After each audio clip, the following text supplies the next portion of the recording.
Pleasure. Thank you, Andrew. And thanks, guys, for being on. This should feel like a relatively informal talk. I'll show some slides. It's really the goal is to talk about pitching, which I think is something that every founder or co-founder or person who's anywhere around startups in particular should get very comfortable doing. And then ideally, we can throw into some questions and answers after the fact. So I'll share screen here. There's really just a few shared lessons. A little bit of background. I am a cardiologist by training.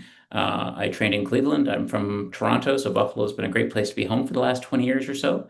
About 8 years ago, 9 years ago, I left medicine to build a clinical research startup called Circuit Clinical that's been aimed at moving research into community healthcare. And so we go places that don't do currently any research, and we give them the people, the tools, and the technology to go ahead and do that. And that's been great high impact work. It's an impact at scale, so it's kind of the classic startup story. So what you'll be hearing here is over the last 8, 9 years, I probably pitched 1,000 times between investors. Circuits raised something like $60 million over this last set of windows with strategic partners, impact investment funds, and at kind of every stage. We're a Series C company, so some of that will be here. We've done two of the most interesting strategic partnerships in our space with LabCorp and Metadata. And then, of course, we work with the top 20 in pharma and CRO, so I spend a lot of time with clients. So that's really where this is coming from. These are not my ideas, candidly. These are the best ideas that I've been mentored with over the years, pitching poorly and trying to get better at it. So I'm happy to try to distill some of that. And the goal isn't for this to be something you all memorize. If you come away with a couple of takeaways that are useful, that's me paying it forward and good use of everybody's time. This is a circuit back in 2019 when we went to 43 North. And if those of you who may be unfamiliar with 43 North, the finals are coming along here at the end of October, and I strongly recommend you guys go check it out. It's one of Buffalo's jewels. It's created the startup ecosystem that's become quite robust over the last 10 years. It's a business plan competition. People come in from all over the world. And the top 5 teams are given $1 million and they build their businesses here in Buffalo. We were winners back in 2019, and so we still work at Seneca One. It's definitely worth wandering over there if you'd like to see how startups kind of actually work and get to meet people in the ecosystem. It's a very open environment. So, the pitch essentially is a chance to tell your company's story to a group of people who should care about it. And they usually won't, right? And this is maybe where I'll start, which is that if you're thinking about starting a company or you've got a startup going with a couple of your friends, this is the thing that's hard to imagine. You'll get excited about it. You'll be very passionate about it. That's critical. No matter what people are telling you about, hey, this is a bad idea or don't bother doing it. There would be no startups if people were easily dissuaded. So founders, by definition, have to have a kind of robust internal monologue that tells them they are on the right track. If you think about it, it's a little bit of logic. Like if startups were obvious, then large companies with all their resources would do those things. And so the best startups actually have a counterintuitive idea. And so pitching is the way you get somebody who's really expert in a particular domain to think about something in a new way, the way that you're proposing. So that's really the key to this, is you have to understand that they're not looking at the problem the way you are, and that's an advantage for you. And whether they're an investor, they're a partner, or they're a client, somebody who's going to buy from you, your job is to help them see the world your way. And that's the heart of a great pitch. You just have to remember, they usually will not see it or care about it the way you do, which is okay. Naval Ravikant, who's maybe one of the best thinkers on startups, his Twitter feed is a must follow, and there's a great book that summarizes all his thinking called The Almanac of Naval Ravikant. He points out that you can spot first-time founders everywhere because they think that their stuff is secret and they need to keep it to themselves. And all the second and third time founders will scream what they're doing from the rooftops because they know that everybody's busy and nobody cares. And so my goal here with this is to put this into your head that think about the idea that you're at the low leverage part of the chain and you're trying to work with the high leverage part. The capital's over here, the revenue's over here, the distribution partners are over here. And you have this unique insight. So if you think of yourself as a computer science grad with a math a math minor, and you're like, well, I'm not really into the extroverted stuff, and I don't want to be the guy out in front and stuff. Honestly, the technical founders make the best storytellers because most of their work is about simplifying things. Elegant code is really not much different than an elegant pitch. So just something to think about. So good pitching is Zen in the sense that it's really not about you. There's a line in sales that everybody who's thinking about being, in front of clients, partners, and investors should remember. They call it show up and throw up. So a junior salesperson will go in the room and be like, "Hey, this is my product. This is what we do. Here's how it saves you money. This is why it's so wonderful. Here's this feature we have."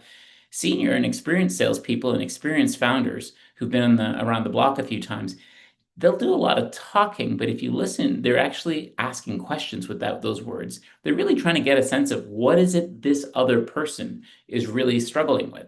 So the key to a good pitch is, do you have a real problem that you solve, and what unique insights do you have to solving it?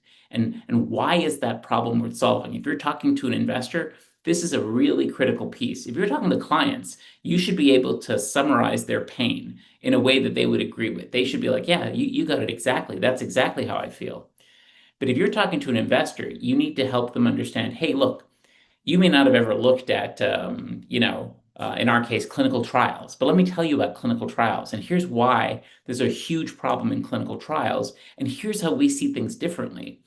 But then you have to tell them about the market, like why is this problem worth solving? And so you can see that your clients have one perspective, your investors have another perspective, your partners will have a different perspective. Investors will always want to know why is this the right time to solve the problem, and why are you the right team to solve it? You can see in all of that very little of that. Maybe just the last question is why are you, relevant to this conversation? So really great pitching, especially with investor pitches, is being able to articulate a problem in about a sentence.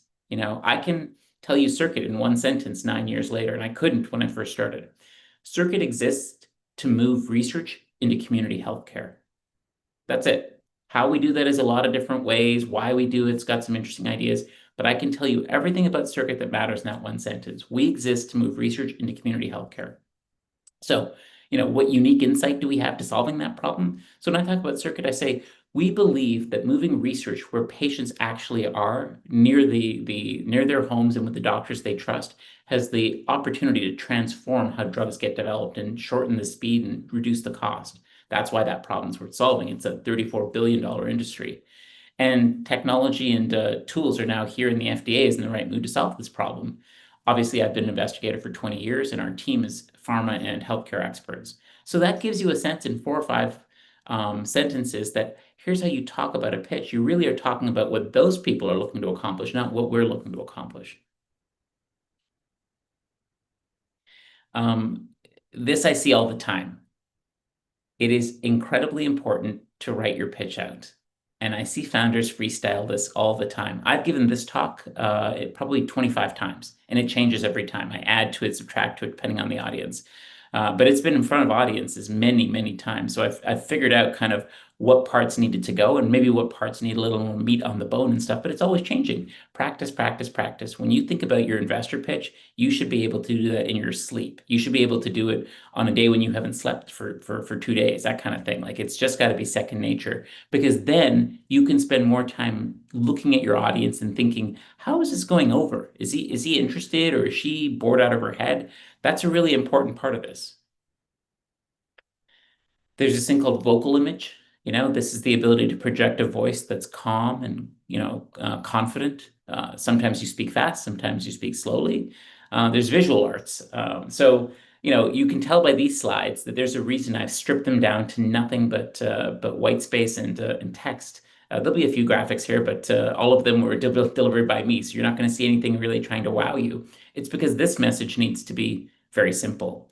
You will see with founders, especially at the beginning, this kind of sense of imposter syndrome. But I always counter with, honestly, we are all imposters in this world. We're trying to build things that don't exist. So that's not a syndrome. That's your awareness of the fact that you probably on some level, shouldn't be doing these things, right? We should just stick to the status quo. But if everyone thought like that, nothing would improve. So to me, the way to think about your pitch is there's no point in worrying about that you're anxious in front of these people. What you have to understand is if you're talking to investors, there is $1 trillion under management right now in venture capital that needs to get deployed. It hasn't been deployed for the last couple of years. Things have been pretty tight, but it will get deployed because the people who invested in those funds want a return on their investment. So there are far fewer people building companies than there are dollars to get deployed. So this problem is not as impossible as you think it is. It just requires a certain internal belief in your particular solution coupled to your ability to tell a simple story. That's essentially the heart of a pitch. Now, I will say this, the best advice on pitching I've ever gotten is this. I once went to New York to specifically to meet with one person. He's the former head of digital for a gigantic contract research organization. He was the best presenter I'd ever seen. So I texted him. I said, I'm raising my Series B, and I don't think I'm as good at pitching as I'd like to be, and I'm certainly nowhere near as good as you. Would you mind like just listening to me pitch circuit and then just give me some coaching? And so he's like, sure. So I flew there. I gave him about a 25-minute presentation, and he didn't say a word. He just sat there quietly through the whole thing, and then he said to me, hey, what conversation are we having? Are we friends and you want me to give you some moral support so you could feel good about what you're doing? Or are we colleagues and you want me to give you critical feedback that you could use to change how you're doing this? And I said, oh, definitely the latter. I definitely want the feedback.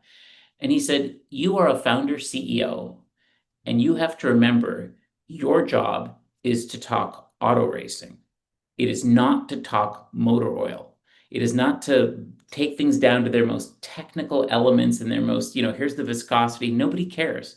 You need to talk about what it feels like to go 220 miles an hour with the wind in your hair. That's what people are hoping to hear from their founder. So it's really talk auto racing, not motor oil. And I have found that to be one of the most useful guiding principles every time I put a slide up. I just ask myself, if this is an investor pitch, am I talking auto racing on this slide or am I talking motor oil? You will get to motor oil. If they like your pitch and they want to invest, they'll go into diligence and they'll want to know all about the motor oil. But at the beginning, that first pitch to an investor in particular, but also to a client, is really to help them think, can we trust these people? Do they have unique insights? Are they passionate about the work? That's the stuff that really counts. And I will say this, in the era of generative AI, this has gotten a lot easier. You can take any script, if you're just willing to write your script out, throw it into Gemini, throw it into Claude, which I think is the best writer, and ask it to do this and say, hey, I want to make this more inspirational. I want to make this more conceptual. Can you give me another version of this? Give me three more versions of this. So, we'll talk a lot about AI at the end of this talk because I think any founder who's trying to build a company or put a team together who isn't thinking about, am I building with an AI native mindset? Am I using all the tools that now exist? I just think they're making life much harder for themselves. And I know plenty of investors who will not invest in teams that don't have a strong understanding of the technical advantages available through AI. So if that's the fundamental point, like if you took nothing away from this talk except one thing, it would be that previous idea, which is whenever you're pitching to an investor in particular, talk auto racing, not motor oil. The other thing I would love for you to take away is this idea that the cardinal sin, the one thing that founders, especially first-time founders, get wrong is, and they get this wrong with investors, they get it wrong with partners, and they get it wrong with clients in particular. They try to tell every detail of what they're doing. This is the classic show up and throw up. So here's 15 points about all the technical doodads and all the buttons on this thing and everything we've created. The goal is do not aim to be 100% complete. That is not the goal. The goal is to be 100% clear. That is the goal. And so to do that, you actually have to compress your talk. And I think this is just an incredibly, incredibly important thing. I get asked to look at a lot of slide decks from founders at every stage. Obviously, I've been helped the whole way. You'll find the founder community is incredibly interested in kind of helping you get started, easing some of the pain, because there's so much pain involved in building companies, and we all know it. So it's kind of a karmic loop. I've been helped 1,000 times, and I'm trying to pay it forward by helping all of you guys. What you will find is most founders who are experienced, who've raised a lot of capital, who've been in a lot of pitches, when you show them your slides, they will start deleting things before they ask you new questions, before they have ideas on how to change your positioning. What they will do is go through and say, that sentence doesn't need to be there. That sentence doesn't need to be there. This graphic does not add anything. Get rid of it. And it's stripping it away, stripping it away, stripping it away. So I kind of consider this the Apple approach, right? The Steve Jobs approach, which is simply that like delete, And Elon is sort of the same way. He talks about this all the time. Whenever he looks at a process, his first rule is delete, delete, delete. There's got to be a step here that doesn't need to be here. Just start deleting. And if you don't have to add 10% back, you didn't delete enough. It's true with your slides. Even if you keep the slide itself, you have to get rid of what's on that slide so that the part that's really critical on that slide is absorbable by the people listening. There is this idea in philosophy called the curse of knowledge, and founders are as guilty of it as anybody I've ever met. You think about this thing if you're really going to win, you're thinking about this problem 80 hours a week minimum. There is nothing extraordinary about a founder obsessing over his company or her company 8 hours a week. That's table stakes. Um, and so the problem when you obsess about something that much is the first thing you have to learn is to go easy on your team because even your co-founders aren't going to think about it and obsess about it as much as you do. But that's going to be just one half step down from you. If they're not thinking about it 60 hours a week, they're not very good co-founders. But your team is just, trying to do a great job inside a cool company, right? So if you're getting 40 to 50 hours of great engagement out of them a week, that's terrific. But your client or your investor, they might be only thinking about this for 15 minutes that they have with you. And so if you try to be 100% complete, you've lost the opportunity to get them the one thing that might actually be useful. So, I mean, I could speak on how to pitch for an hour. That's the kind of classic mood, right? Talks are an hour. I've never really understood this. I did 10 years of postgraduate training after med school. So 3 years of medicine, 3 years of cardiology, 3 years of EP, and stayed in academics for a year. And the 1 hour talk is the standard in medicine. And to me, it makes no sense. It's very taxing on the attention. And so much information gets provided in that hour that you walk out of it wondering, what did you actually take away? Like, what did you learn? So to me, I'm aiming at something different. I'm aiming at getting you to think about having these things be as simple as possible, having you understand your audience as empathetically as possible, understanding how you have to stay very high level and talk about the why, the auto racing piece of this, not the motor oil. And this is the other really key idea, which is that you will only be 100% clear if you are willing to edit yourself ruthlessly because you are going to want to educate, and that is not what a pitch is.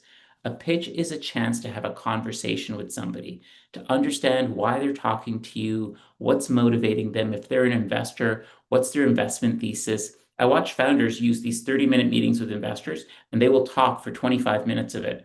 And I've moved to a space where I might want to show slides for 8 to 10 minutes, and then I want 20 minutes of getting to know that human being and understand why do they invest? What do they look for in founders? What do they look for in teams? What kind of rate of return or growth do they need to see for a company to be meaningful? What are their criteria? What's their process for an investment? Those are all great questions to ask, but you can't ask them if your goal was to spend 30 minutes being 100% complete.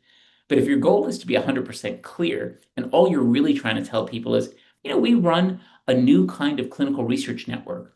We're building a network by moving research into community healthcare. And it's a pretty amazing thing because they're kind of like cell towers. If you think about academic medical centers, they're great, but they're like telephone poles. They just can't handle high volume. But these giant health systems that are non-academic, they could be doing 15 different therapeutic areas. If they got nothing else out of that talk, they're going to want to talk to us again because that's a very interesting, very disruptive idea.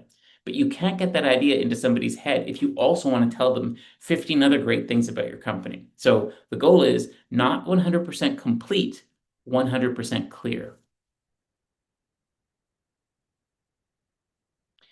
So, I just cannot stress this enough. More is less, right? Like this kind of slide shows up all the time, right? Like I used to have slides like this too, and I've just learned to strip them all away. Like to show a timeline slide of your company going back to 1981, and he's written "Who cares?" And this is the guy whose slide it is, by the way. He's looking back at his early decks. I've done the same exercise, and your whole style changes. So if I had one of you show me 2 or 3 slides, would there be one like this in there? Every founder does this, especially at the beginning, but it's actually very unhelpful because it really tells them, the audience is coming away with this impression that you don't even know what's important here. How could I possibly know what's important in the 30 minutes we have together? You as the founder, CEO, you don't know what's important about your company. So more is definitely less. It sends two signals. One is it kind of makes you look insecure because you're trying to jam the screen with information. You're going to end up taking too much time on these slides. There's too much color. There's, extra facts at the bottom. All of this stuff tells the potential investor or the potential partner, this team hasn't got focus. So if you said, what is the single thing that you need to communicate in an investor pitch? You need to communicate focus. Above everything else, focus. You have to narrow your company down to its core focus and be able to describe why you are the right founder to build this particular solution to that particular problem. Now, let them ask you a great question. Let them ask you the question, hey, what else could this be? I get asked about circuit all the time. Like, could this be used with veterinary sciences? And I'm like, sure. I go, that's always a possibility, but I'll remind you, you can build $1 billion company in the clinical trial space. That's happened already a couple times. So there's some of this kind of why are we here stuff. This slide indicates a founder is thinking that more is more. And I promise you, especially with pitching investors, more is less. You want them to have questions about what's missing so you can now start to talk to each other. But if instead you try to jam all the information on there, it actually tells them that you don't know what's important. Similarly, less is more. So this, I think, is maybe the greatest tagline for a startup ever. Um, YouTube's motto is broadcast yourself. Now, this goes back to that earlier point about being 100% clear. That is very, very clear. And that is on their first slide. That's their first slide deck, their first investor pitch deck. This was the first slide. If you didn't know anything else about YouTube, but you saw this, you would have a pretty good sense of what's going on. It's got something to do with information distribution and it's got something to do with peer-to-peer, right? Like, so it's a really brilliant now you compare this, broadcast yourself to what's happening with this, and you can see the difference. If you want to pitch successfully, you will start to think like this. You will boil down your problem statement into one 10-word sentence. You will boil down your solution statement into one 10-word sentence. You'll say something meaningful about your team that indicates you're the right person to solve this. And then you'll be able to get into, is this an interesting market? What's your unique insight? What do the competitors currently think that's different than you? And why is your insight kind of better? Those are the pieces that actually get you closer to somebody saying, hey, I'd like to learn more. And that is the only goal of a pitch as far as I'm concerned. Nobody is going to listen to you talk for 30 minutes and stroke a check for $1 million. And I can tell you this having raised $60 million.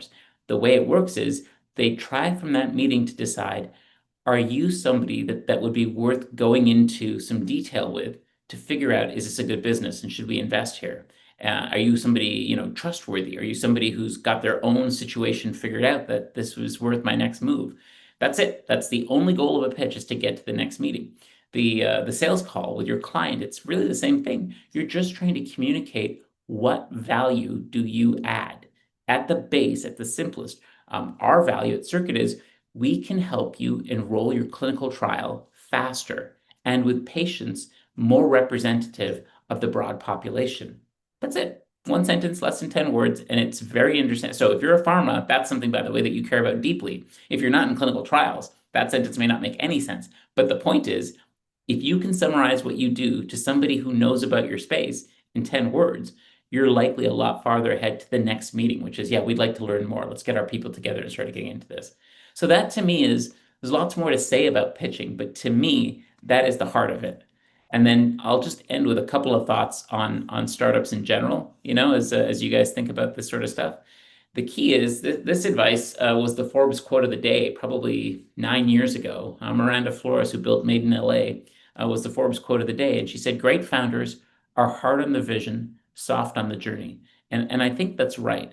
What it means is that you're going to be very clear as to what benefit you're trying to create, but you don't have all the answers. So it's okay if it goes differently than you thought it will. I guarantee you it'll go differently. If it's any good, it'll definitely change a million times.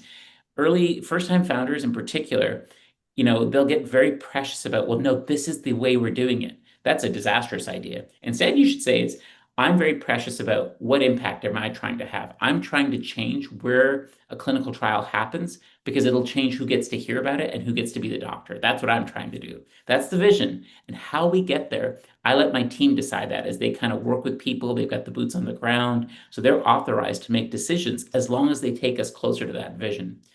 Naval Ravikant, who I think is maybe the best brain on startups, says it all the time. It's the people, stupid. So if you're thinking about starting something, who you pick to work with will let me, if I looked at that with any kind of intensity for 10 minutes, I could tell you what your odds of success are. I don't need to know anything about your market. I don't need to know anything about the technology or your competitive advantage.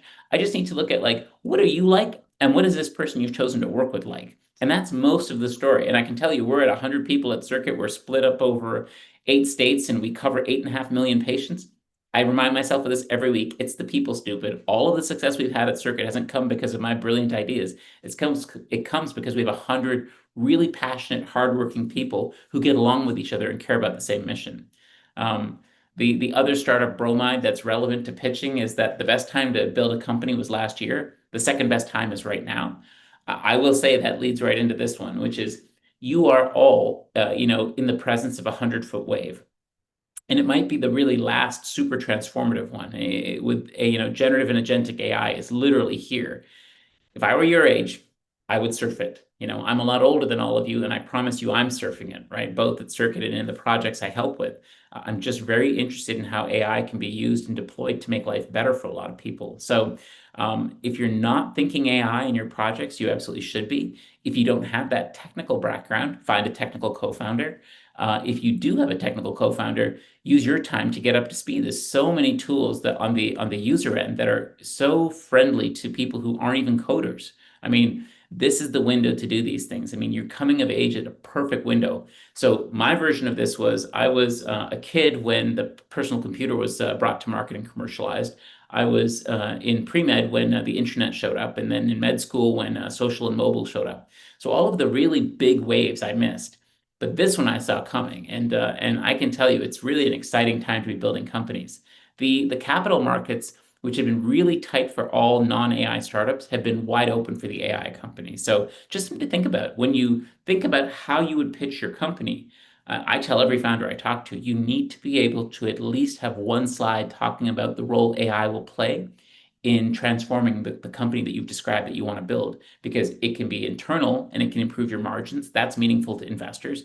It can be external and features you build that make you more competitive and give you a moat with distribution. That's meaningful to everybody. So I just strongly recommend people who aren't in computer science, for example, to spend more time thinking about that. I'm sharing with you some sources that I've used over the years. I cannot get over how much good information on startups there is these days. LinkedIn has got some really great follows. Ruben Ibar's got a great setup. Guillermo Flor shares a lot of terrific content. Obviously, if you haven't been to Y Combinator's website and looked at Startup School's videos, I strongly recommend you do that and read Paul Graham's essays. His classic is one called Do Things That Don't Scale. It would take you probably 20 minutes to read it. I promise you it's as relevant today as the day he wrote it, and that's got to be going on about 15 years old. It's got some great examples of how to think about pitching as well in there. Um, this Week in Startups is a great listen. It's on YouTube and every other podcasting situation. And then something to read is NFX. This is maybe the best game theory related set of founders. These are founders who became venture capitalists, and they share all of the game theory approaches to building companies. So startups are a really weird thing. You cannot really get out of training and find somebody writing a book on how to be the world's best electrophysiologist, or here's my career in electrophysiology. Nobody does that. You make all your mistakes on your own. You work in the dark, and you kind of figure it out as you go along. And that's the culture. Law school, same way. But startups, we all send the elevator back down. Every founder who built a great company in the last 20 years has written a book about it, or somebody on their senior team wrote a book about it. So you can find out exactly how YouTube scale. You can find out the Airbnb story is a fantastic book. It's all about non-technical founders. Brian Chesky and Brian Gebbia are non-technical, but they brought Nate Blarzak in, who's all three of them are still in the company to this day. And it's this great story of how you build a company and what you see and stuff. So I think there is a ton of resources. And I would just sort of say this, and I say this with a lot of affection for founders. I've got all the time in the world. If you guys want to continue a conversation, shoot me an email, and I'm happy to make that happen. Andrew's got my contact. But I will tell you this. Startups are the rare situation where you're only as ignorant as you choose to be. So I can't tell you the number of times we've avoided stepping on a landmine because it's looked just like landmines that other founders have stepped on, and they've written all about it, and we've managed to move just to the left of those things. And so I think it's honestly one of the big reasons Circuit is alive is because most of our team are readers. People like to know what other people are doing and what other people think.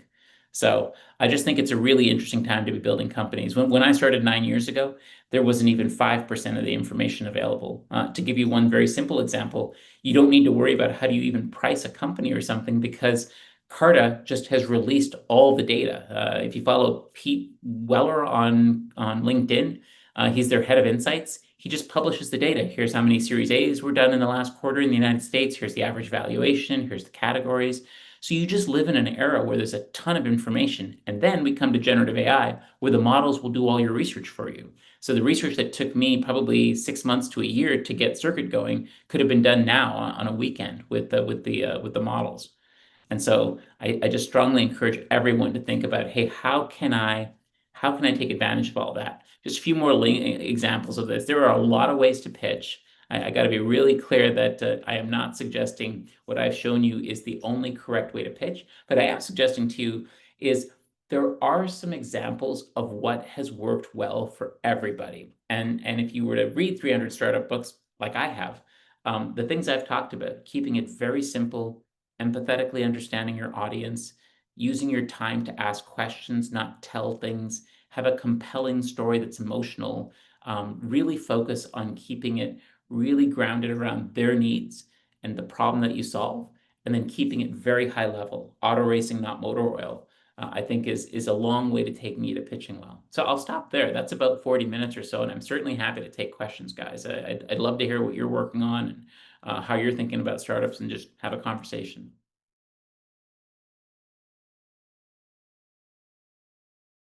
Hi, my name is Devin. Sorry for my background. It's a little loud. I really appreciated the presentation, especially about presentation tips and stuff like that. Because that's although I am not currently starting a startup, I definitely want to do so in the future. Mhm. And especially since I'm a nursing major, but I just had a more I guess a question about your company because I'm getting diving more into like informatics and stuff like that. And informatics has like a major part in the medical field. So I was wondering, how do you guys use like certain data that you get from your patients or your members in order to like, I guess, identify any gaps or like access gaps in access and like optimize, I guess, your trials? Yeah, it's a great question. It boils down to it's a very regulated space. It's a space that requires, there's a lot of law around it and there's a lot of like regulation around it. So you have to be very careful. One of our what that provides, I guess, is two ways to look at these things. So informatics does play a huge role. So the number one role that the promise of clinical informatics is that if we could use the data that's sitting inside electronic medical records to be able to identify patients for clinical trials faster. That's one of the number one problems in the space. It really is a huge problem. It's why so many companies have raised so much money to sort of say, hey, we're the solution to this. And in the old days, the problem was you would get these very good solutions for structured data, but nobody had figured out how to work with the unstructured data where most of the relevant information is. Now, in the day of the age of the models, the general sense is that AI will solve this. A generative model that can really read all the unstructured data and can be used to kind of mix and match between the inclusion exclusion criteria. So we are actually friends with a few of these teams who are working on this, and it's funny because they feel very confident in their technical solution, and maybe there's a lesson in here for everybody. So it is not enough to have a product or a technical solution. That is important for sure. It's part of how you build a company. You need something unique that you do better than other people that creates new value. That's how startups scale. But the next part is you have to be able to communicate it in a way that really is clear and simple, and you have to understand the regulatory framework you live in. If you're in healthcare, it's just the most regulated space there is. I joke about Circuit all the time when my investors and friends ask me why we're not at the exit yet, for example. I'm like, Circuit exists at the intersection between healthcare and drug development. These are by far the two most conservative industries in the history of the world, and we work right at the intersection of them. So everything is slow and painful and a lot harder than we thought it would be and a lot more expensive. But fundamentally, clinical informatics has a huge opportunity to change those things. So I think it's good work. I think we generate more data each year than we did in the previous year, like by a scale factor, right? So no one working in informatics is going to be wondering, hey, does anyone still need help with informatics? The problem is scaling more than the people can. But the number one thing I would say is that if you like informatics, is you should be becoming adept as you learn in using generative and agentic tools, because they will be the workhorses for a lot of this work here in the next few years. If you look at some of the companies that are already raising very large rounds, they're aiming at kind of transforming that space. They're aiming at saying, here is how you use a very large language model in a secure, compliant, regulatory, consistent way to solve a problem for your healthcare system. That is kind of the future of healthcare. It's where things are going right now. It's just not fully distributed yet, but it's a red hot field. Yeah, no, I definitely see it actively. I over the summer I interned at a home care healthcare nonprofit, and they were going through the same thing, like getting all their AI models to answer patient calls and stuff like that. So it's a cool time that we're in, especially in the healthcare field. So I'm excited to see where it goes. Thank you Stefan, so are much you for are you the technical by background? no. Okay, so my friend to friend advice is, Mm-hmm. you should start thinking of yourself as technical. If you made an investment of a couple hours a week, Mm-hmm. in 6 months you would be functional in all of the tools that really count. Because most of the ones that really count, unless you're in the business of building a large language model, which those players already exist, but all of the Mm-hmm. next set of companies that are going to be really interesting are going to be people who have a familiarity with models, know how to use the end product tools, and have figured out how to build something interesting on the back end. You don't even need to know how to code. There's Right. there's things called cursor and replete that'll do it for you. So I Mm-hmm. strongly recommend that you sort of think of yourself as technical and kind of put the work in. Thank you so much. I definitely will.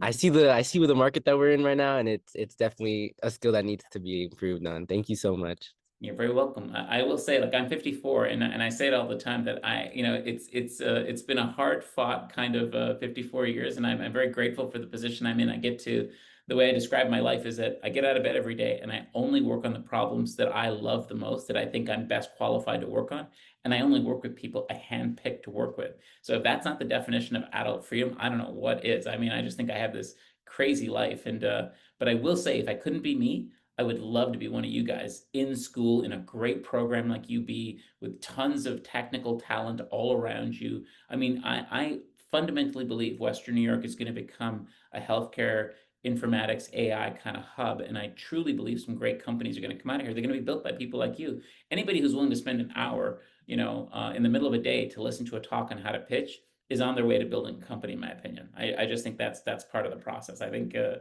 fact that you guys see some value in a conversation like that is really interesting. And I think that you are in the right place at the right time. Malcolm Gladwell wrote this fantastic book years ago called Outliers. And it looked at, like, why do we see this clumping of success over and over again, right? Cities have golden ages. If you wanted to be building the second generation of great technology companies, you had to be born within about 18 months in the late 50s. The transistor had already been invented, information theory had been invented, and it was just enough time to get them out commercially in the world. The Altair had been put out in the world. And that's when you see, like, Larry Ellison, Bill Gates, Steve Jobs, Woz, about 10 others were all born within 18 months of each other, and they were all kind of found their way to the West Coast. It's not a coincidence. This happens over and over again. And I'm telling you, you guys are kind of coming of age in a great city. The governor and the president have invested billions of dollars into turning New York into an AI hub. It is literally like being in California for the gold rush. And it's just up to you guys to figure out, hey, what's my part of this? Thank you so much. Is anyone on this call working on the company right now? I'd love to hear from them. All right, well, keep that in mind. There's definitely time. Other questions? All right. Well, then, I just want to say, Irfan, thank you so much for your time this afternoon. It was great having you with us. And what I'd say is, anyone has any questions, feel free to reach out to CoLab. Happy to Oh, we direct actually them have towards somebody you. putting up their hand that their product X is working on something. Are Lumarine. they? Yeah. Oh, Lumarine. Okay, awesome. Would you like to share a little bit about it? Your sound may not be on. Hi, do you guys hear me? Yeah, We perfectly. can now. Hi, my name is Andre. I'm one of the founders of the technical company here in Buffalo. We're doing electronics access control, and we're a bunch of engineers that gathered together, decided, yeah, we know how it works, we know the technical stuff, we're clever, we'll make it. Yes, we made it. That's a technology, but we completely suck in everything else.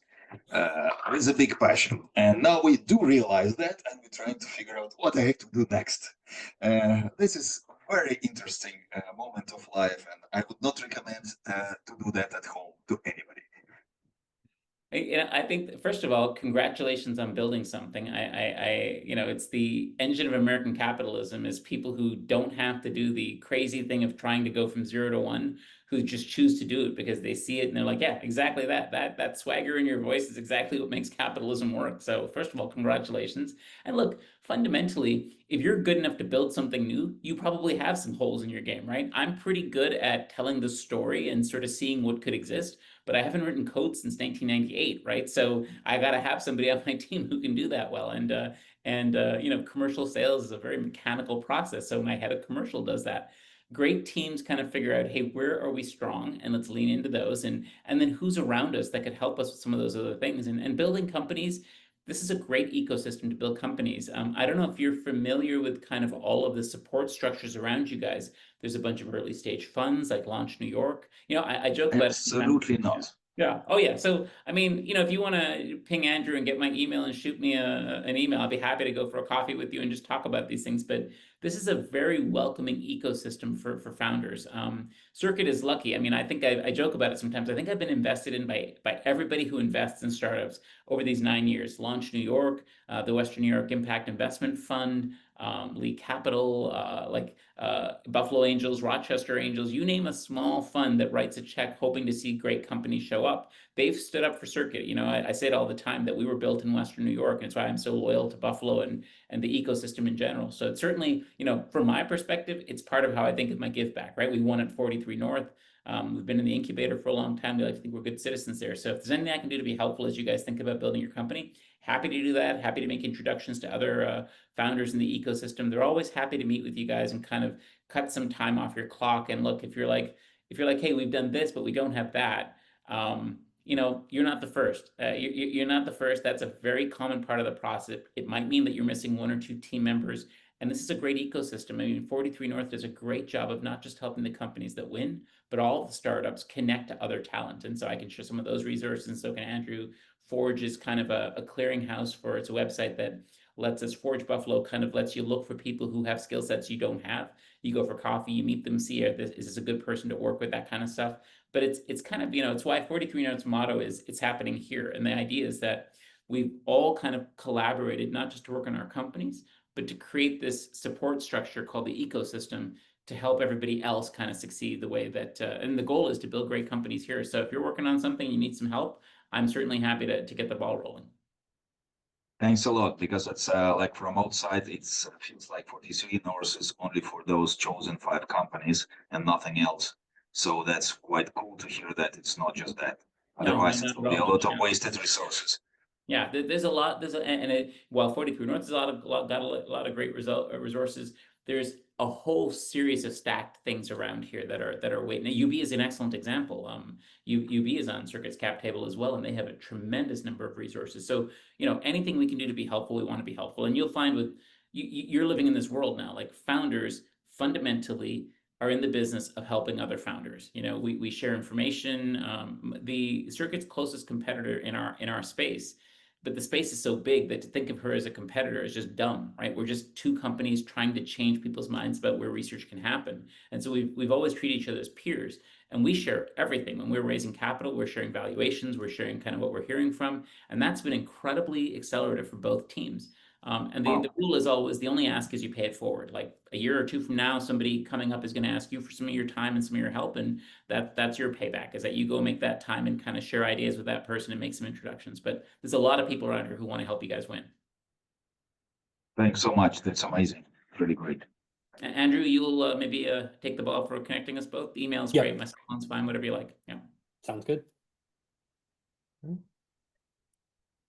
Well, I think that concludes our time for today. Irfan, thank you so much for speaking with us and talking about the art of the pitch. For those of you who attended, thank you so much for coming out today. We greatly appreciate it, and we hope to see you again for next week's masterclass. Same time. Until then, hope you have a great rest of your day. Appreciate you guys. Have a great day. Good luck.